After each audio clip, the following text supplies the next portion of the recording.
इंदौर में श्री राधा अष्टमी महोत्सव संबत 2019 के अवसर पर श्री राधा और श्री राधा प्रेम के स्वरूप पर रात्रि में दिया हुआ श्री भाई जी का प्रवचन दिया है। यही सामग्री है और यहाँ जो स्थित है इसमें एक खास बात आता है। ये स्वामी वो शायद सारा विश्व में नहीं सुनते होंगे, लेकिन वो बहुत बड़े पंडित हैं, बहुत बड़ा उनका दर्शन शास्त्र का अध्ययन है और पाश्चात्य दर्शन का अध्ययन बड़ा भारी है। जैसे कि उन्होंने विशेष लिखा है साधना में रहे, अभी वो साधना नहीं है और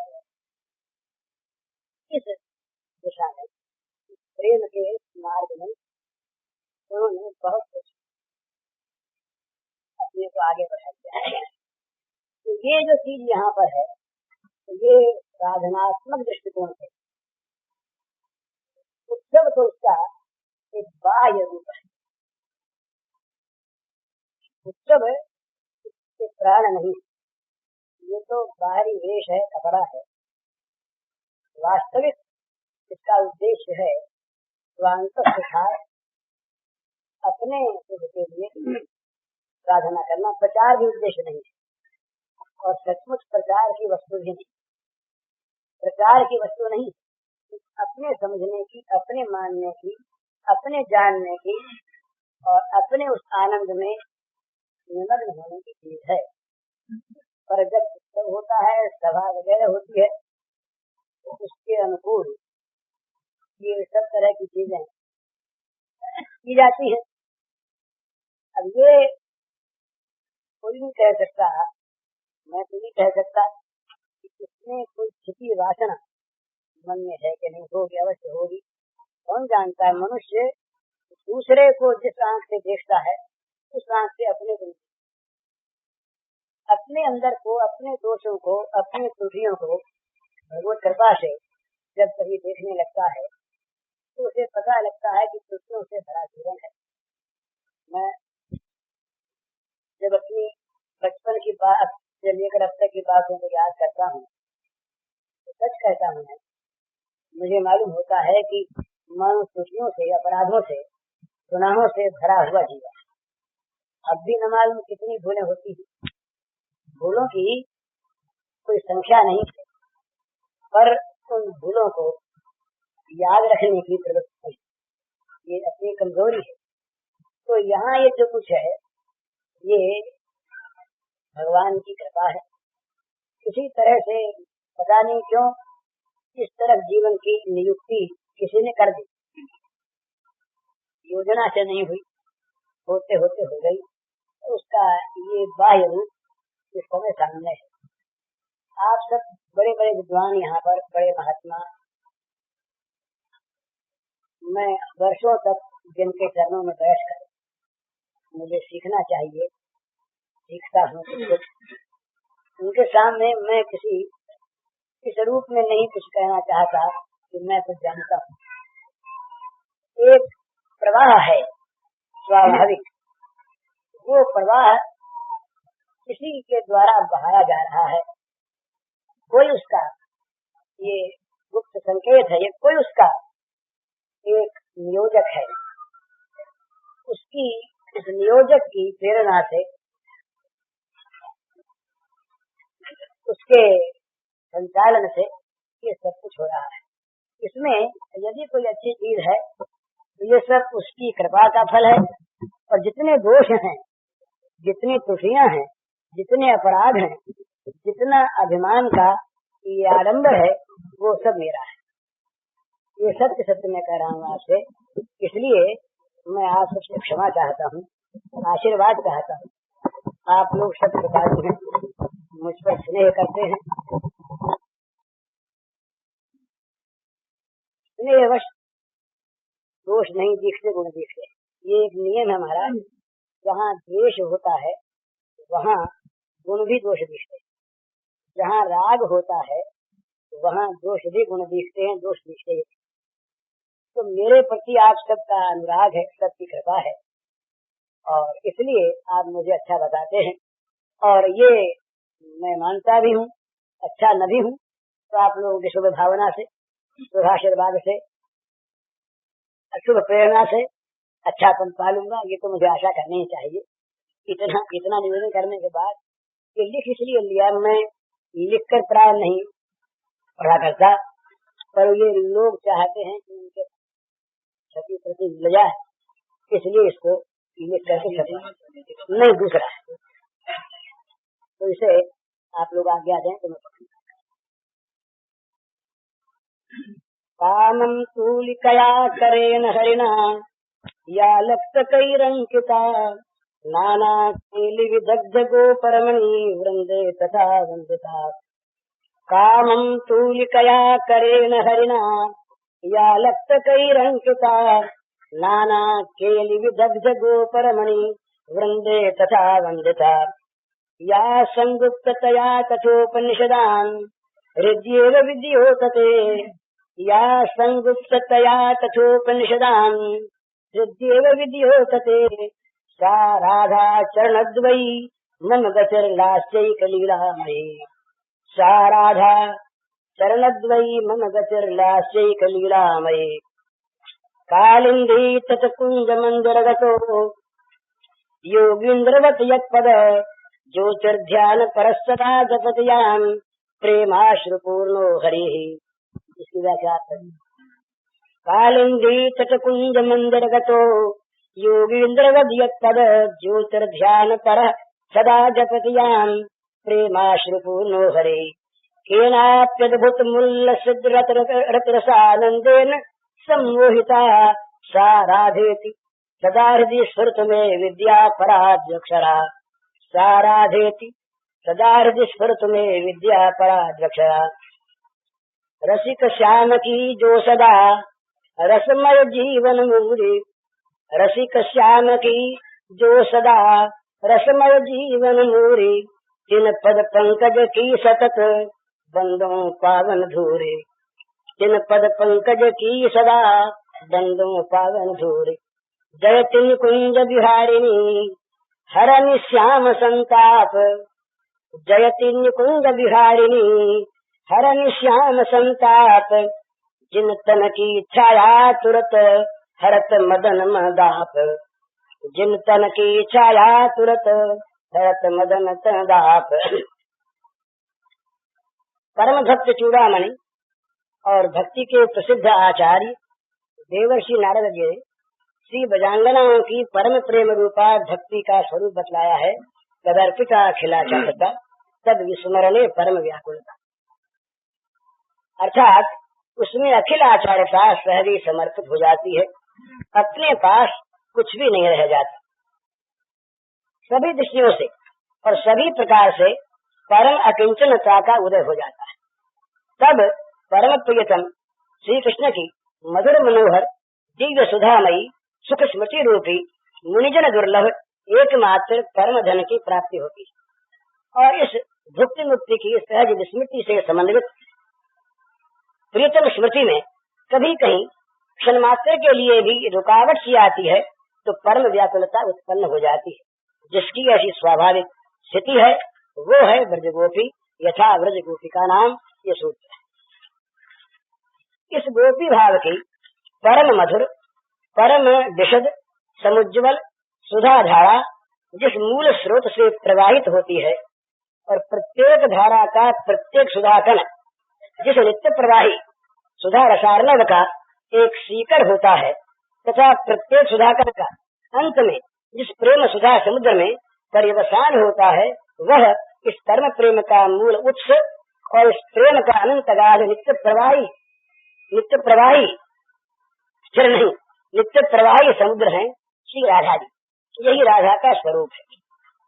इस त्यागमय कर्म प्रेम के सांकेतिक स्वरूप को इस समर्पण को अखिल आचार्यता के समर्पण को कंठस्थ करने योग्य इन पंक्तियों को पढ़िए सुनिए।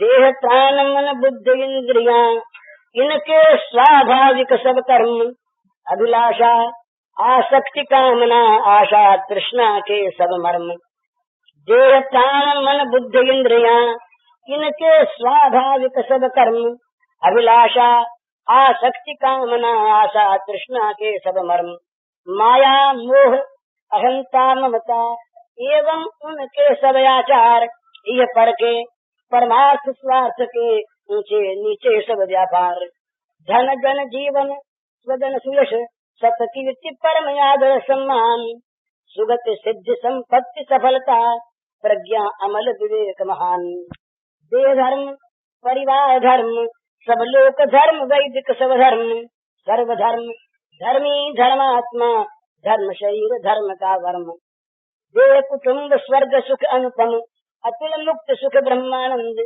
सभी समर्पण हुए सहज ही रहा न कुछ भी उत्तम मंद, जागत स्वप्न सुषुप्ति तुरिया दृष्टा दर्शन दृश्य विचार, भूत भविष्य वर्तमान सब हुए समर्पित निरहंकार, रही निरंजक स्मृति अर्पण की रहा न कहीं तनिक अभिमान, करता पतन उच्च से जो करते जिसे स्वयं भगवान अभिमान, सर्व त्याग सुचितम होता यो जहाँ एक प्रियतम सुख हेतु, होता दैन्य होता उदय प्रेम रवि उज्ज्वल मरता काम राहु तम केतु, होता दैन्य प्रकट पावन तब बढ़ता प्रियतम सुख का चाव, स्मरण अनन्य सुखी तक सुख से यही मधुरतम गोपी भाव, परम रत्न से सुच अमूल्य रत की जो विमल विलक्षण खान, नित्य अगाध सहज ही प्रतिपल वर्धमान जो अमित अमान, स्नेह मान प्रणयादि अष्टविध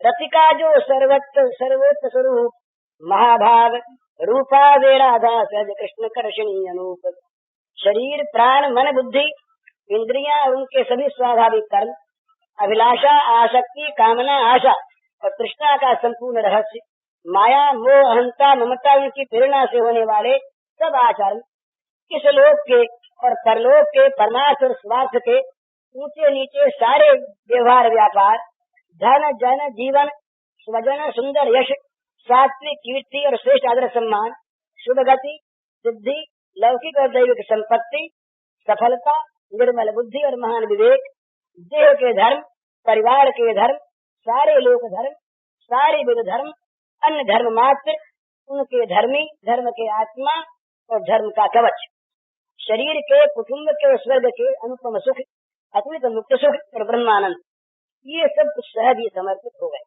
कुछ भी उत्तम मंद नहीं बच रहा। यहाँ तक कि जागृत सुख सुषुप्ति और तुरीय ये चारों अवस्थाएं और भूत भविष्य वर्तमान ये तीनों काल भी बिना किसी अहंकार के समर्पित हो गए, फिर सर्व समर्पण की स्मृति भी समर्पित हो गई, वह भी जरा सी नहीं बची और न कहीं अर्पण या त्याग का तनिक सा अभिमान नहीं बचा। वो अभिमान जो उच्च स्तर से गिरा देता है तो स्वयं भगवान जिसका हरण नाश करते हैं, सूत्र है अभिमान द्वेषित्वात्। यो जब एकमात्र प्रियतम के सुख के लिए पवित्र तन सर्व त्याग हो जाता है तब समुज्वल प्रेम सूर्य का उदय होता है और काम तम रूप राहु केतु मर जाते, तदनंतर सबको पवित्र कर देने वाला एक विलक्षण दैन्य प्रकट होता है और इसी के साथ प्रियतम को सुख देने का चाव आत्यंतिक रूप से बढ़ जाता है। ये अनन्य स्मरण और प्रियतम के सुख से सुखी होना ही मधुरतम योगी भाव है। इस मधुरतम परम पवित्र श्रेष्ठ अमूल्य प्रेम रत्न की जो निर्मल और विलक्षण खान है, जो नित्य गाध प्रेम सहज ही पल पल में अपरिमित रूप से बढ़ता रहता है, प्रीति से मान प्रणय राग अनुराग भाव और महाभाव इस 8 प्रकार के प्रेम का जो सर्वोच्च सुंदर महाभाव है उसी का प्रत्यक्ष मूर्तिमान रूप सहज ही कृष्ण सुख को आकर्षित करने वाली महाभाव रूपा अनुपमेय श्री राधा जी है। वे प्रेममयी वे परम प्रेममयी श्री राधा सर्व त्यागमयी नित्य श्री कृष्ण स्वरूपा श्री कृष्णा स्वरूपा और श्री कृष्ण चित्ताकर्षणी है।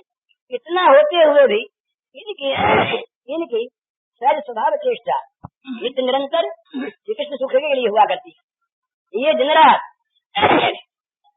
समुद्र को आत्मदान देती रहने वाली सुरसरी के सदृश अनादि काल से अनंत काल प्रियतम श्री कृष्ण को सुख देती ही रहती है। यो उनकी नित्य सर्व सुखदायिनी होने पर भी वे यही अनुभव करती हैं कि मैं सदा सर्वदा प्रियतम कृष्ण से लेती ही रहती हूँ। इस दिव्य त्यागमय परम प्रेम में 3 बातें अनिवार्य होती और ये तीनों ही परम प्रेम के सर्वोच्च स्तर में परिणत महाभाव में सहज समुदित दैन्य के दर्शन कराती। एक, निरंतर देते रहने पर भी अपने लिए निरंतर लेते रहने का अनुभव करना। निरंतर देते रहने पर भी अपने लिए निरंतर लेते रहने का अनुभव करना। दूसरा, देने योग्य वस्तु मात्र का अपने में सदा अभाव ही देखना। तीसरा, सेवा करने की किंचित भी योग्यता का अपने में न दिखना। तो सदा ही संचित मन से प्रत्येक सेवा में सेव्य प्रियतम श्री कृष्ण के ही असाधारण सौशील औदारी एवं स्नेह परवशता के दर्शन करते हुए सर्व समर्पण हो जाने पर भी सदा समर्पण ही करते रहना।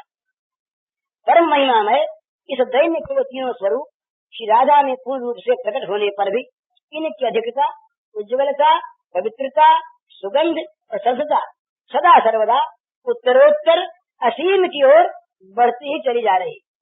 जैसे श्री कृष्ण का सौंदर्य माधुरी नित्य नवीन वर्धनशील है, जैसे पवित्र प्रेम का स्वरूप नित्य निरंतर प्रतिपल बढ़ने वाला होने से नित्य नवीन है, वैसे ही श्री राधा और उनकी काया व्यूह रूपा श्री गोपांगनाओं के परम पवित्र रसमय महाभाव का ये दैन्य भी नित्य नव सरसता, नित्य नव लावण्य, नित्य नव मधुरता, नित्य नव समर्पण रूपता और नित्य नव प्रियतम सुखेच्छा के रूप में बढ़ा चला जा रहा है। वस्तुतः इस परम प्रेम में प्रियतम श्री श्याम सुंदर के सुख की सहज स्प्रिया और स्वसुख वासना मात्र के त्याग की स्थिति स्वाभाविक होती है और वो उत्तर उत्तर बढ़ती रहती है।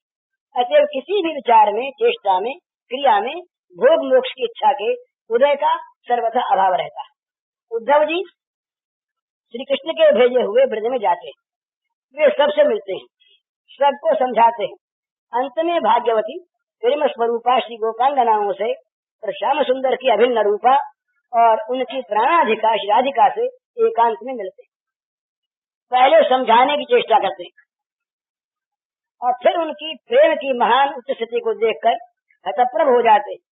उद्धव जी के अपने ज्ञान का अभिमान दूर हो जाता है, वे उनसे प्रेम शिक्षा ग्रहण करते और अंत में उन गोविंद प्रेम रूपिणी गोप रमणियों के निवास स्थान वृंदावन में कोई गुलमलता औषधि बनकर भी उनकी चरण धूलि प्राप्त करने की महती अभिलाषा करते।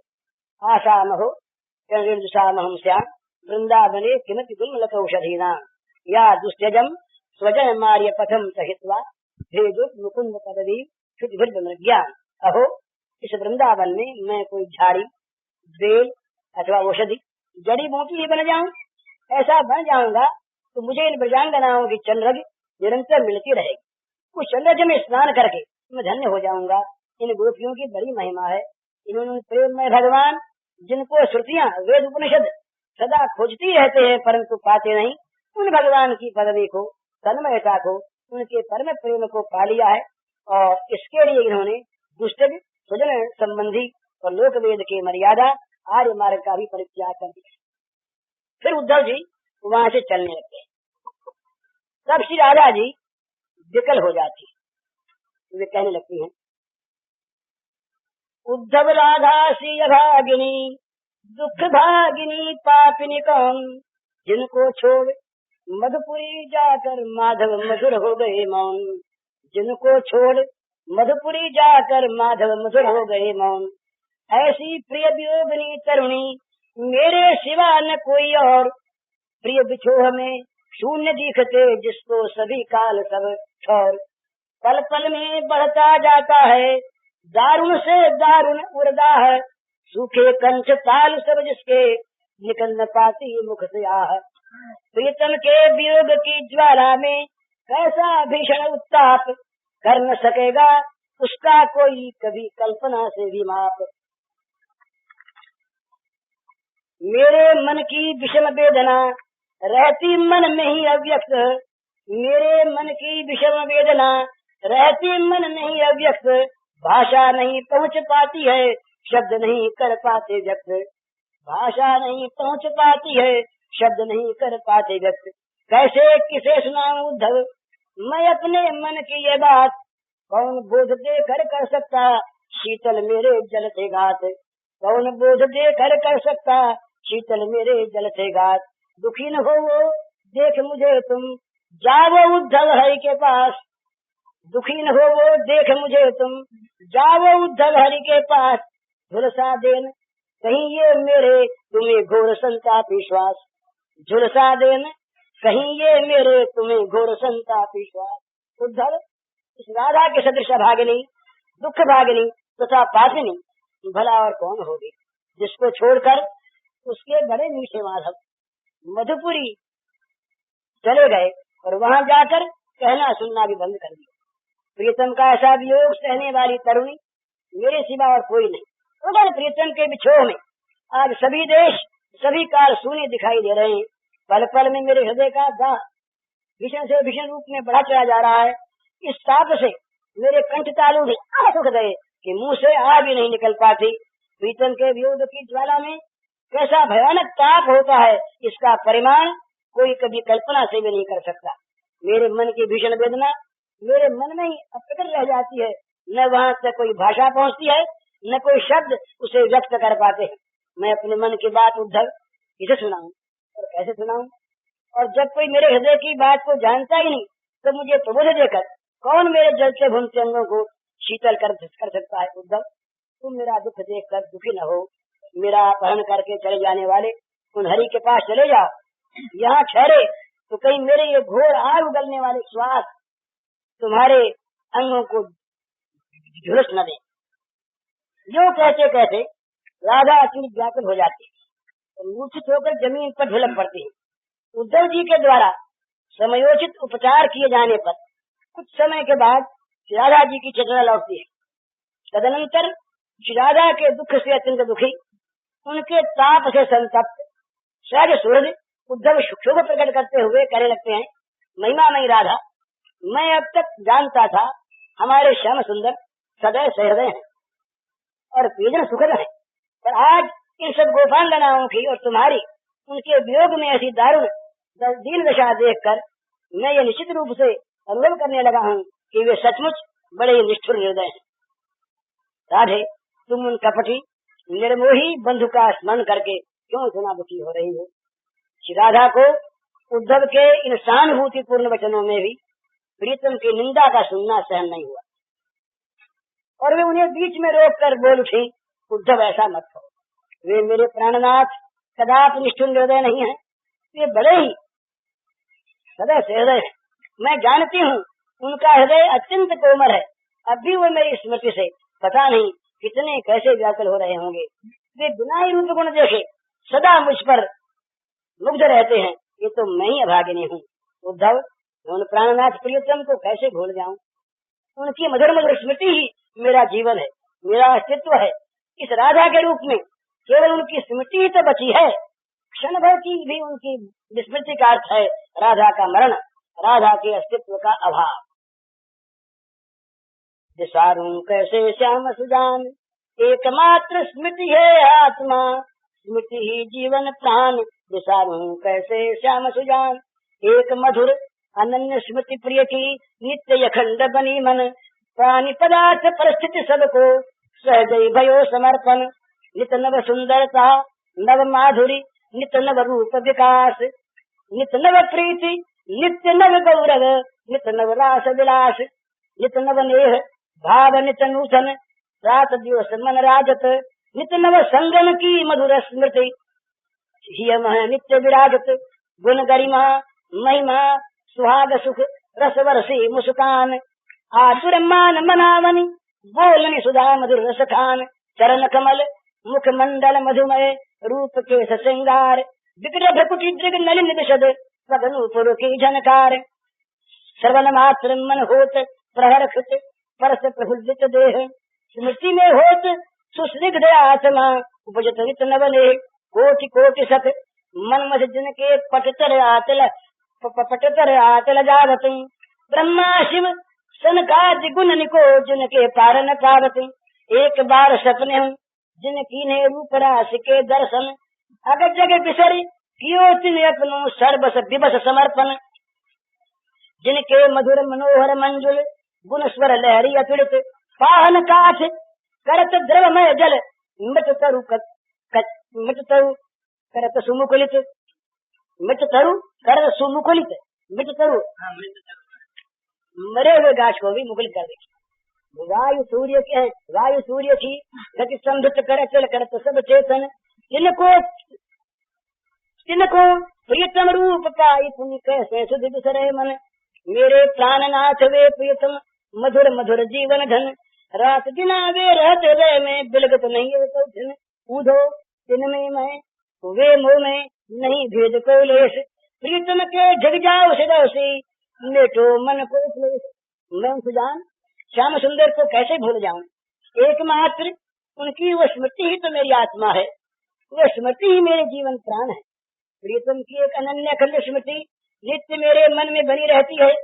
उनके अतिरिक्त अन्य सभी प्राणी पदार्थ प्रकृति का मन से विसर्जन हो गया। उनका वह नित्य नित्य सौंदर्य, नित्य नव माधुर्य, नित्य नया नया रूप का विकास, नित्य नया प्रेम, नित्य नूतन प्रेम का गौरव, नित्य नूतन स्नेह और नित्य नवीन भाव रात दिन मेरे हृदय में स्मृति रूप से सुशोभित है। उनके नित्य नवीन संगम की मधुर स्मृति मेरे हृदय में निरंतर विराजित रहती है।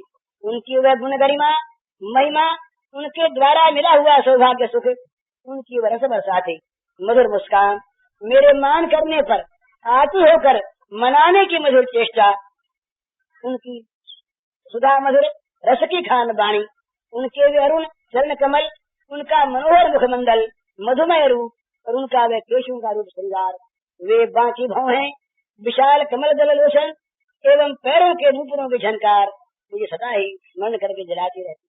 कहीं उनकी ये बातें जरा से सुनने को मिल जाती हैं तो मन हर्ष से पूर्ण हो जाता है, शरीर स्पर्श मात्र से प्रफुल्लित हो जाता है, स्मृति से आत्मा सुस्निग्ध हो जाता है, नित्य नूतन स्नेह का उदय होता है। सैकड़ों करोड़ करोड़ कामदेव जिनकी तुलना में आचल जाते हैं, ब्रह्मा शिव सनकादि जिनके गुणों का पार नहीं पाते, एक बार स्वप्न में भी जिनको उस रूप राशि की झांकी देख गई, वही सारे अगजब को भूलकर विवश होकर अपना सर्वस्व अर्पण करने को बाध्य हो गया।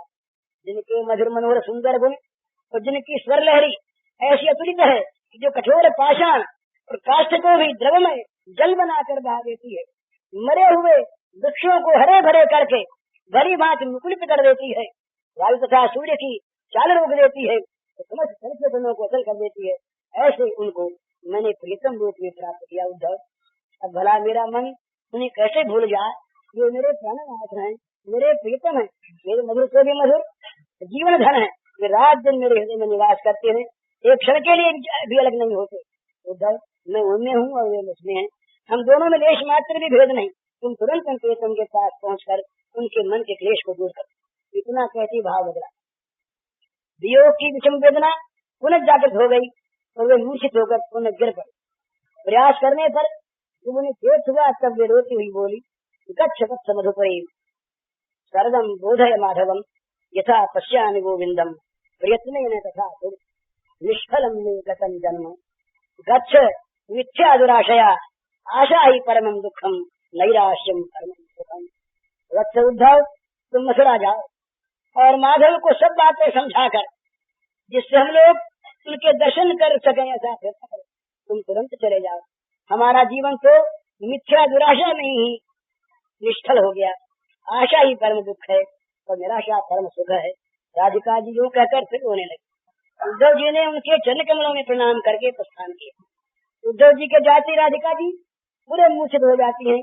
तब गोपियां उन्हें उठाकर सजल कमल पत्रों के सैया पर सुला देती है, पर राधा के स्पर्श मात्र से ही तो सैया जलकर भस्म हो जाती है। स्पर्श मात्रा क्षयनम भस्मीभूतम बभूव। तदनंतर उन विरह ज्वर का तरह श्री राधा जी को वे पुनः दूसरे स्निग्ध स्थान में स्निग्ध चंदन लगे वस्त्रों पर सुलाती है, पर वह सुगंधी चंदनोदक भी तत्काल सूख जाता है। सहसा सुष्टताम प्राप्तम सुगंध चंदनोदक। फिर वे अपने प्राण प्रियतम की मधुर चर्चा करने वाले उद्धव के चले जाने पर दुखित होकर सहसा बोल उठती है, हा हो उद्धव उद्धव हरिम शीघ्रम दत्वा वदेति च समानय हरिम शीघ्रम ये प्राणेश्वर में थी। हा उद्धव, तुम तुरंत जाकर मेरी याचना मेरे प्राणेश्वर हरि को सुनाओ, तुम शीघ्र यहाँ लेकर के आओ। कितनी मार्मिक पीड़ा है राधा के प्राणों। उद्धव जी श्री गोपी में दशा देख कर बड़े दुखी हुए। वे अत्यंत क्षुब्ध मन से मथुरा लौटे। श्री कृष्ण के प्रति उन्हें बड़ा रोष आ रहा था। भक्त कवि नंददास जी लिखते हैं, लख निर्दयता श्याम की करी क्रोधित गौ नयन, पुनि ब्रज बनिता प्रेम की बोलत रस भरे बैल सुनो नंद लाडले। करुणा मई रसिकता है तुम्हारी सब झूठी, सब ही लो कहो लाख जब ही लो बध रही मुठी। मैं जानू बज जाई के निर्दय तुम्हारो रूप, जो तुमको अवलंबही जिनको मेलो कूप कौन सो धर्म यह। श्याम सुंदर की निर्दयता देखकर उद्धव के दोनों नेत्रों में क्रोध छा गया। फिर विजांगनाओं के प्रेम को स्मरण करके रस भरे वचन बोले, नंदलाल सुनो, तुम्हारी सारी करुणा में रसिकता प्रेम की बातें झूठी, तभी तक लाख कह लो जब तक मुट्ठी बंधी। अब तो ब्रज में जाकर मैंने तुम्हारे निर्दय रूप को जान लिया। जो तुम्हारा अवलंब रहते हैं उनको तुम कुएं में ढकेल देते हो, ये तुम्हारा कौन सा धर्म है। तो राधा की जन्म दशा का चित्र सामने आते ही उद्धव जी अपने को मर्यादा में रख सके, प्रणय कोप में भरकर वे प्रीतम से कंठ से कहने लगे, तुम सम निठुर दूजो कौन राधिका सी प्रेम पुतरी, रुदित छाड़ी भाव तुम सम निठुर दूजो कौन। बिंध गयो नहीं हियो तेईछन कुटिल वज्र कठोर। तुम्हारा हृदय श्याम सुंदर कैसे बिंध गयो नहीं हियो तेईछन कुटिल वज्र कठोर। बीच धारा नाव सजती ले गए नहीं छोर, तुम सम निठुर दूजो कौन। देखी आयो मलिन धूमिल स्वरन तन कृष छीन, देखी आयो मलिन धूमिल स्वरन तन कृष छीन। विकल तड़पत दीन दिन निशी, विकल तड़पत दीन दिन निशी, जग रहित जिन मीन, तुम सम निठुर दूजो कौन। सजे भूखन सकल सुदसन अंगराग श्रृंगार, शिथिल भेनी सुमन दिखरे केश रूखे झार, तुम सम निठुर दूजो कौन। बोध नहीं कछु रात दिन को नहीं जल थल ज्ञान, आत्म पर मानव अमानव की न कछु पहचान, तुम सम निठुर दूजो कौन। हा हृदय बल्लभ आज प्राणाधार, अश्रुधारा बहत अविरत करत करुण पुकार, तुम सम निठुर दूजो कौन। विरह ज्वाला जरत मन तन दहत दारुण पीर, विरह ज्वाला जरत मन तन दहत दारुण पीर। जरी परसत कुसुम सजिया सांस अनल समीर, तुम सम निठुर दूजो कौन। जरी जल गई, जली जरी परसत कुसुम सज्जिया सांस अनल समीर। रस रहित उर भयो सूख्यो तप्त आंसू स्रोत, रुकत पुनि पुनि प्राण पुनि छिन पुनर्जीवन हो। रुकत पुनि पुनि प्राण पुनि छिन पुनर्जीवन हो। सकल सुख कारण कहावो जगत जीवन नाम, प्राण अबलन के हरत ये कहा तुम्हारो काम। मिल धाई पहुँचो बेगी माधव करो जीवन दान, मिलिया बाधित विरह पीड़ा हरो सपदि महान। भई को उन राधिका सी है न आगे होय, भई को उन राधिका सी है न आगे होय। प्रेम मूर्ति भजे तुमको लोक वेदही खोय, तुम सम निठुर दूजो कौन। श्री कृष्ण तुम जैसा निष्ठुर दूसरा कौन होगा, जो राधा सरीखी प्रेम पुतली को घर में रोती में छोड़ा है। तुम्हारा वज्र के समान कुटिल कठोर हृदय उसी क्षण विधि क्यों न गया। जो तुम मझधार में नौका छोड़े आए किनारे तक नहीं ले गए। मैं स्वयं देख कर आ रहा हूँ राधा की जिंदशा, उसका स्वर्ण सा शरीर मैला धुआंसा अत्यंत कृष्ण क्षीण हो गया है। तो रात दिन जल से निकाली मछली की तरह अत्यंत दीन और व्याकुल होकर तड़पती रहती है, पर मछली की तरह उसके प्राण नहीं निकलते। उसने संपूर्ण सुंदर वस्त्र आभूषण अंगराग और श्रृंगार का त्याग कर दिया है। उसके सिर की वेणी ढीली हो रही है और फूल इधर उधर बिखर रहे हैं और सिर के बाल सब रूखे हो रहे हैं।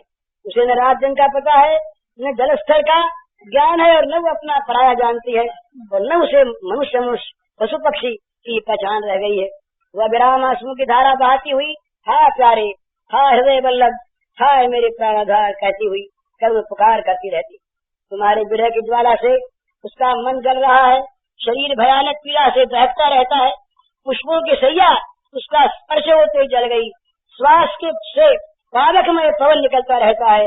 अब तो अंदर की आग से उसका हृदय सूख कर इतना रस रहित हो गया है कि उसके उत्तप्त आंसुओं का स्रोत भी सूख गया। क्षण क्षण में बार बार उसके प्राण रुक जाते हैं, वो निष्प्राण हो जाती है, फिर दूसरे क्षण वह पुनः जी उठती है। तुमको तो सब लोग सब प्रकार से सुख देने वाला कहते हैं और तुम जगत के जीवन कहलाते हो, फिर ये तुम्हारा कौन सा काम है? तुम अबलाओं के प्राण हर रहे हो। दूसरी जगह का इस प्रकार स्त्री हत्या तो ज्ञान शून्य चोर डाको भी नहीं करते।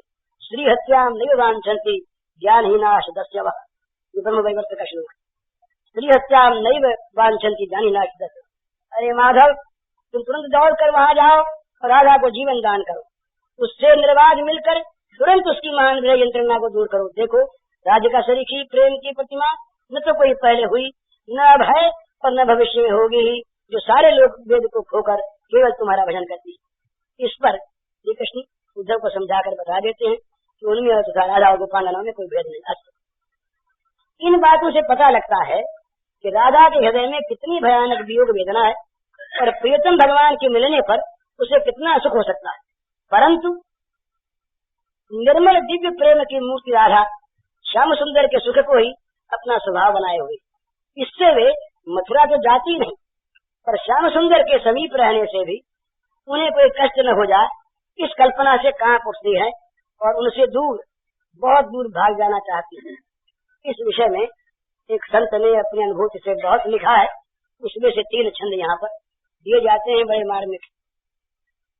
वह देश दूर है आज जहाँ मेरे प्राणाधिक है प्रियतम, उससे विपरीत दिशा में ही मैं भाग चलूं अब तो प्रियतम, उससे विपरीत दिशा में ही मैं भाग चलूं अब तो प्रियतम। है तापमान इन श्वासों का प्रतिपल बढ़ता जाता प्रियतम, है तापमान इन श्वासों का प्रतिपल बढ़ता जाता प्रियतम, इनकी गर्मी न लगे जिससे उस नील कलेवर को प्रियतम, इसकी गर्मी न लगे जिससे उस नील कलेवर को प्रियतम। मेरे प्राणाधिक श्याम सुंदर आज जहाँ वह देश यहाँ से दूर है, परंतु अब तो मैं उसकी विपरीत दिशा में और भी दूर भाग जाना चाहती, क्योंकि मेरे श्वासों का तापमान प्रतिक्षण बढ़ता जा रहा है, कहीं इनकी गर्मी वहां तक पहुंचकर उस नील कलेवर को लग न जाए। दूसरा, अली कुल गुन गुन करता था क्यों मेरे पीछे वे थे प्रियतम, अली कुल गुन गन करता था क्यों मेरे पीछे थे वे प्रियतम, वे चले गए अतएव देह ये सरी गली है प्रियतम, वे चले गए अतएव देह ये सरी गली है प्रियतम। ये गंधवाह इसलिए यहाँ निश्चय कपूय होगा प्रियतम, यह गंधवाह इसलिए यहाँ निश्चय कपूय होगा प्रियतम। मैं चलूं और भी दूर न उनके पास गंध पहुँचे प्रियतम, मैं चलूं और भी दूर न उनके पास गंध पहुँचे प्रियतम। मैं चलती थी तब गुनगुनाता हुआ श्याम सुंदर के गुण गाता हुआ भ्रमरस समुदाय मेरे पीछे पे चलता था, क्योंकि वे साथ थे। यह उनके अंग सुगंध का प्रभाव था। आज वे चले गए, इससे अब ये सही गली दुर्गंध भरी देह रह गई है, अतः यहाँ की हवा अब निश्चय ही दुर्गंध और अपवित्रता से भर जाएगी। मैं और भी दूर निकल चलूं जिसे अपवित्र दुर्गंध उनके पास तक न पहुँचे। तीसरा, मैं नहीं मरूंगी कभी सत्य ये है त्रिकाल फिर भी प्रियतम, मैं नहीं मरूंगी कभी सत्य ये है त्रिकाल फिर भी प्रियतम। ये तन तो सदा जलेगा ही काली उन लपटों से प्रियतम, ये तन तो सदा जलेगा ही काली उन लपटों से प्रियतम। फैलेगी धूम राशि नभ में, फैलेगी धूम राशि नभ में, मैं इतनी दूर चलूं प्रियतम, धुआं लगकर पंकिल न बने वे दृग सरोज दल से प्रियतम, धुआं लगकर पंकिल न बने दृग सरोज दल से प्रियतम। त्रिकाल सत्य है कि मैं कभी नहीं मरूंगा, पर ये मेरा शरीर तो उन काली लपटों से सदा जलता ही रहेगा, इससे आकाश में धुएं के गोट फैल जाएंगे। अतः मैं इतनी दूर चली जाऊं जिससे ये धुआं लगकर मेरे प्रियतम के कमल सदृश नेत्र कहीं पंखे न बन जाए। इस प्रकार प्रियतम के सुख की स्मृति, तो स्वसुख का सहज विसर्जन राधा का स्वभाव। अपना उनके वियोग में दुख का अत्यंत असह्य भाव भी सह लेती है वो, पर कहीं प्रियतम को जरा सा भी कष्ट मेरे किसी कारण से न हो जाए, इसलिए मैं और भी दूर चली जाऊं कि जिससे मेरे संपर्क में आने वाली कोई भी दुख की चीज उनको स्पर्श न कर पावे। इसी का सहज स्वभाव, इसी का सहज अनुकरण श्री ब्रजबालाएं करती हैं। तो सुसुख त्याग तो विशुद्ध अनुराग के द्वारा वे प्रियतम श्री कृष्ण के परम प्रेम की प्राप्ति बनकर धन्य होती है। इस परम भगवत प्रेम के साधना का आरंभ होता है भगवान के प्रति अनन्य राग की पवित्र भावना से। साधना की भगवान में राग आरंभ होते ही सहज स्वाभाविक भोग विराग, प्रपंच की विस्मृति, मन में भोगा शक्ति का त्याग अनिवार्य है। इसी से इस भक्ति के शांत दास, सत्य, वात्सल्य और मधुर इन 5 रसों में शांत प्रथम है। शांत रस का अभिप्राय है इंद्रिय मन का भोग जगत से विमुख होकर केवल भगवान की सेवा में लग जाना।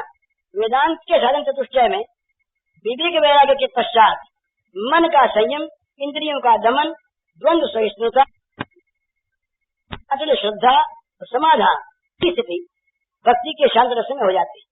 उस संपत्ति की प्राप्ति से वहाँ मोक्ष की प्रबल मुख्यता का उदय होता है। तो यहाँ भगवत सेवा, भगवान के दासत्व की प्रबल आकांक्षा का उदय होता है। इसी से इसके बाद ही दाशरथी का उदय होता है। दाशरथी का भक्त इंद्रिय मन का गुलाम नहीं रहता। वह सत की दासता को से अपने को मुक्त करके एकमात्र अपने स्वामी भगवान का दासत्व स्वीकार करता है। वो न किसी का दास रहता है और न किसी को दास बनाता है। यही रस क्रमशः प्रगाढ़ और उत्कृष्टतर होता हुआ मधुर रति में परिणत हो जाता है। इस मधुर भाव में भी वह श्री लक्ष्मी जी, रुक्मिणी जी आदि के लीला चरित्र से आगे बढ़कर गोपी भाव में परिणत होता है, जहाँ भोग मोक्ष की, प्रिया का सहज त्याग, अहम की पूर्ण विस्मृति, स्वसुख की कल्पना का सर्वथा सर्वदा अभाव, नित्य निरंतर प्रीतम श्याम सुंदर की मधुर स्मृति में जागृत रहती है। यह अमर्याद और अबाध नित्य सिद्धा गोपांगनाओं में स्वरूप से ही रहता है। तो साधन सिद्धा गोपांगनाएं पूर्ण त्यागमयी रसमयी साधना के द्वारा इस स्तर तक पहुंचकर सिद्धावस्था को प्राप्त करती हैं। दास रति में इसीलिए जगत के बंधन से मुक्ति और भगवत सेवा में नित्य नियुक्ति हो जाती है। वह भक्ति सेवा को छोड़कर दिए जाने पर भी मुक्ति नहीं लेता। भगवान कपिल कहते हैं, सालोक स्वाक्ष सामीप्य सारूप्य कर्तमप्युत दीयमानम न गृह्णन्ति विना सेवनम जना। सर्वैश्वर्य भगवान के समान लोक में निवास, भगवान के ऐश्वर्य के समान परम प्रेम रूपा भक्ति जिसके साधन को रागानुगा नाम दिया जाता है। भगवान अपने निज प्रियतम होते, वे प्रेमी का हृदय होते हैं और प्रेमी उनका, भक्त उनमें रहते हैं और वे भक्तों में। मयिते तेषु चाप्यहम्, ये प्रेम की साधना अनन्य टेक से आरंभ होती है। गोस्वामी तुलसीदास जी ने इस विषय में अनन्य टेकी और प्रेम विवेकी चातक का बड़ा सुंदर उदाहरण देते हुए कहा है, जो घर बरसे समय से, जो घन बरसे समय से, जो भरी जन्म उदास, तुलसी या चित चातक तो तिहाई आस। चातक केवल एक मेघ से स्वाति की बूंद चाहता है, न दूसरे की ओर ताकता है, न दूसरा जल स्पर्श करता है। तो इस चातक के टेक का वर्णन करते हुए कहते हैं कि चाहे तुम समय पर बरसो तो चाहे जीवन भर कभी न बरसो, परंतु इस चित्त चातक को तो केवल तुम्हारी आशा है। रटत रटत रसना लठी कृषा सूखी के रंग, तुलसी चातक प्रेम को नित्य नूतन रुचि रंग। अपने प्यारे मेघ का नाम रटते रटते चातक की जीभ लट गई और प्यास के मारे सारे रंग सूख गए, तो भी चातक के प्रेम का रंग तो नित्य नवीन तो सुंदर होता जाता है। बड़ की परुख पाहन पयद पंख करो चुक चूक, बड़ की परुख पाहन पयद पंख करो चुक चूक, तुलसी परी न चाहिए चतुर चातक चूक। समय पर मेघ वर्षा तो है ही नहीं, उसने उल्टे कठोर पत्थर ओले बरसा कर चातक के पांखों के टुकड़े टुकड़े कर दिए। इतने पर भी उस प्रेम की चतुर चातक के प्रेमपण में कभी चूक नहीं पड़ते। पवि पांडव पवि पाहन दामिन गर्ज जरि झकोर खर खीज, बड़ा सुंदर ये पवि पाहन दामिन गर्ज जरि झकोर खर खीज, रोशन प्रीतम दोष लखी तुलसी राग ही रेज।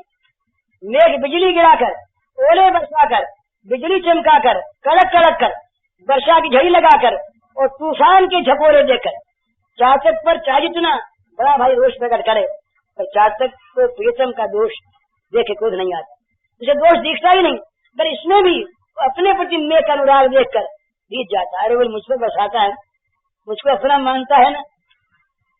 एक चातक जा रहा, गर्मियों के जो दिन चातक शरीर से थका हुआ, रास्ते मुड़ा जा रहा, शरीर जल रहा, इतने में कुछ वृक्ष दिखाई दिए।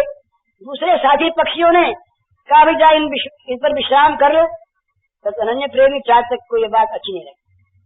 उष्ण काल अरु देह खिन मग पंथी तनऊख, उष्ण काल अरु देह खिन मग पंथी तनऊख, चातक बतियां ना रुचि अनजल सिंचे रूख, अनजल सिंचे रूख। एक चातक उड़ा जा रहा आकाश में, किसी बहेड़ी ने बाण मार दिया, बाण से बिंध गया। बजो बजुक पयो पुण्य जल उलटी उठाई चोंच, तुलसी चातक प्रेम पट मरत हूँ लगी न खोच। बजो बजुक पयो पुण्य जल उलटी उठाई चोंच, तुलसी चातक प्रेम पट मरत हूँ लगी न खोच। ये चातक उड़ा जा रहा, किसी बहरिया ने उसे बाण मार दिया, वह नीचे पुण्य शरीरा गंगा जी में गिर पड़ा, जिसके एक बूंद चाहते हैं हम लोग, मरने के बाद भी स्पर्श हो जाए तो कैसे मानते, है ही ऐसी बात। परंतु वो प्रेम टेकी चातक गंगा जी में गिर के मरा, पर मरते समय उसने चोंच ऊपर को उठा ली उलट कर। क्यों? कहीं गंगा जल का स्पर्श न हो जाए चोंच से। इस प्रकार चातक के प्रेम रूपी वस्त्र पर मरते समय तक भी चोट नहीं लगी। तो बात क्या है? जहाँ प्रेम होता है वहाँ दोष दिखते नहीं। चलते चातक चित कबहु प्रिय पयोध के दोख, तुलसी प्रेम पयोध की साथे मापन जोख। चातक प्रेमी है, अतः उसके चित्त में प्रीतम मेघ का दोष कभी आता ही नहीं, क्योंकि वे प्रेम का अगाध समुद्र है, वहाँ माप तौल नहीं है।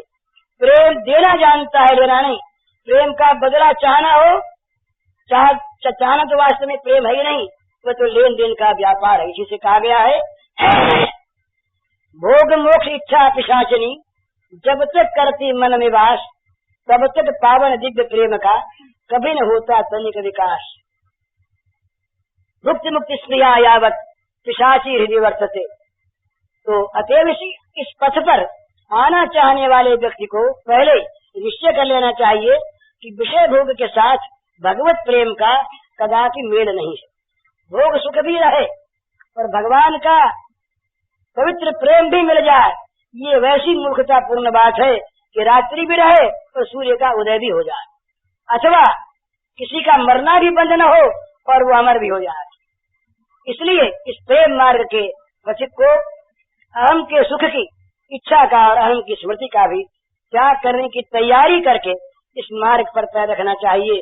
जो अपने सर्वस्व को स्वाहा करके उसके भस्मावशेष पर आनंद मत होकर नाच सकता है, वही इस सर्वत्यागी परम पावन प्रेम पथ का पवित्र पथिक बन सकता है। कबीर ने कहा, कबीरा खड़ा बाजार में लिए लुकाती हाथ, जो घर फूंके अपना चले हमारे साथ। सुतराम गोपी प्रेम के आधार पर भगवत प्रवाह के बहने के लिए सर्व त्याग का आदर्श सामने रखकर साधना में प्रवृत्त होना चाहिए। किसी सर्व त्यागी ऐसे गोपी रूप रसमय प्रेमी जन को ही अपना पथ प्रदर्शक बनाकर आगे बढ़ना चाहिए और सदा ये देखते रहना चाहिए कि भगवत प्रीति और भोगों से उपरत भगवान की आत्यंतिक अखंड स्मृति और जगत प्रपंच की स्मृति और उत्तरोत्तर भगवत सेवा में प्रवृत्ति और सुसुख वासना की निवृत्ति होती जा रही है या नहीं, उत्तरोत्तर बढ़ रही या नहीं, यही कसौटी है इस परम पवित्र प्रेम के साधन। राधा माधव दोनों नित्य अभिन्न होते हुए विविध लीला पायन है, उनमें एक दूसरे को सुखी बनाने की ये प्रेम लीला सदा चलती रहती। और प्रेम मूर्ति श्री गोपांगनाएं अपने को भूल कर राधा माधव की सुख सामग्री के संग्रह में लगी रहती। गोपी का स्वभाव या स्वरूप है कि राधा माधव को सुखी करना, और राधा का स्वभाव स्वरूप है किसी को सुखी करना। सर्वत्र त्याग है त्याग, इसी से ये लीला सर्वश्रेष्ठ और परमोच्च सिद्धि की क्षेत्र की है। इससे इसमें लौकिकता देखना या लौकिक समझकर इसका अनुकरण करने जाना सर्वथा अनुचित और अत्यंत हानिप्रद। न तो इनकी लीला में संदेह करना चाहिए और न लीला का अनुकरण ही करना चाहिए। समर्पण की भाव साधना चलनी चाहिए, किसी त्यागमयी गोपी को आदर्श मानकर संयम करके पवित्र पद राधा और कृष्ण की पवित्रतम जब लीला में जो कलुषित काम की कल्पना होती है, उसका प्रधान कारण हमारी काम कलुष दृष्टि है। और श्री कृष्ण को अस्तिमान समय जड़ शरीरधारी मानव बुद्धि श्री कृष्ण में, पर यदि हम उन्हें साधारण मनुष्य मानते हैं तब तो श्रीमद भागवत के अनुसार श्री कृष्ण केवल 11 वर्ष की अवस्था तक ही नंदालय में थे और कई वर्ष पूर्व से ही ब्रजांगनाओं की मधुर लीला चल रही थी। अतः इस लीला का समय श्री कृष्ण की 7 वर्ष की अवस्था से प्रारंभ हो जाता है। 7 वर्ष की अवस्था कहाँ था? अतएव ये काम क्रिया कदापि नहीं, परंतु वास्तव में राधा माधव तो प्राकृतिक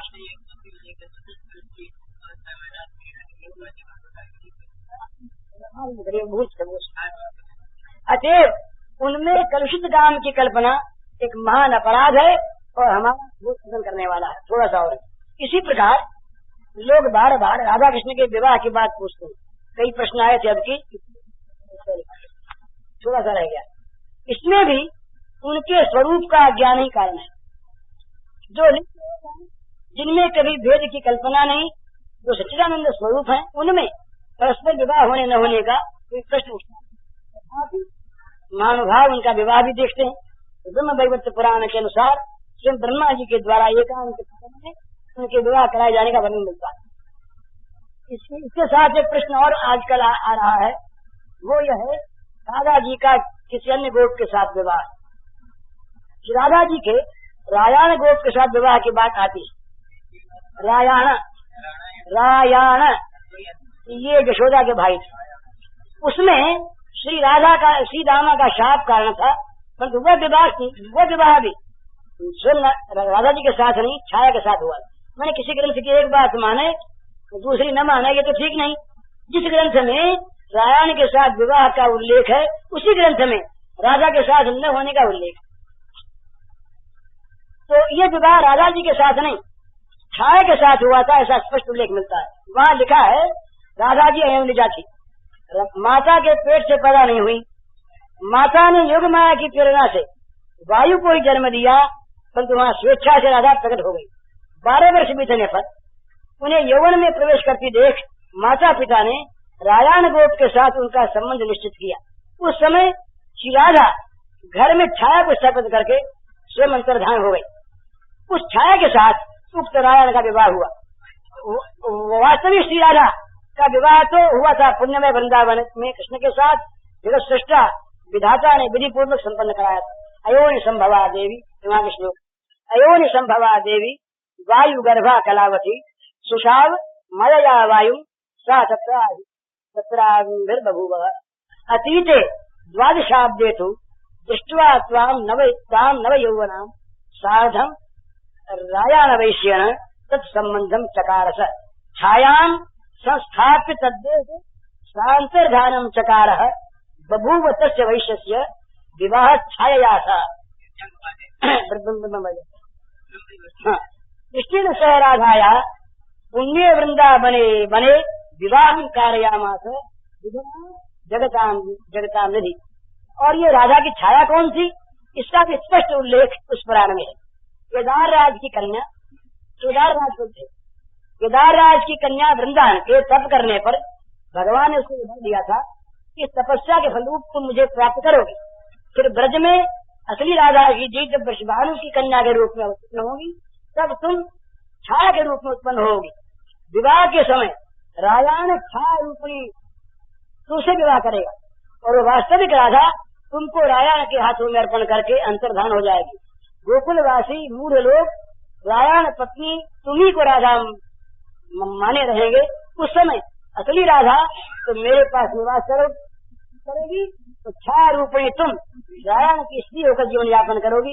ये स्पष्ट शब्द है। राधा वृषभानु सुता यदा साएव वास्तवी राधा, बिल्कुल ये शब्द, साएव वास्तवी राधा त्वं च छाया स्वरूपिणी विवाह काले रायान त्वां च छायां ग्रहीष्यति तां दत्वा वास्तवी राधा सान्तर्धाना भविष्यति राधां कृत्वा च तां मूढ़ा विज्ञासन्ति च गोकुले स्वयं राधा मम क्रोड़े और छाया रायाण कामिनी। अतः सिद्ध है कि ये छाया भी वास्तव में राधा के नहीं, अतः वह भी केदार कन्या वृंदा का अवतार है। इससे कदापि सिद्ध नहीं होता कि वास्तविक राधा किसी राधा का किसी अन्य गो से विवाह हुआ था, और इस विषय में विवाद करना व्यर्थ है। यहाँ तो राधा का प्रसंग है जो भगवान श्री कृष्ण की नित्य भिन्न रूपा है, सर्वेश्वरी मूल प्रकृति है, सर्वदेवी स्वरूपिणी है, जगत जननी है, श्री कृष्ण की परम आराधिका है, श्री कृष्ण की परमाराध्या है और उनकी साक्षात आत्मा ही है।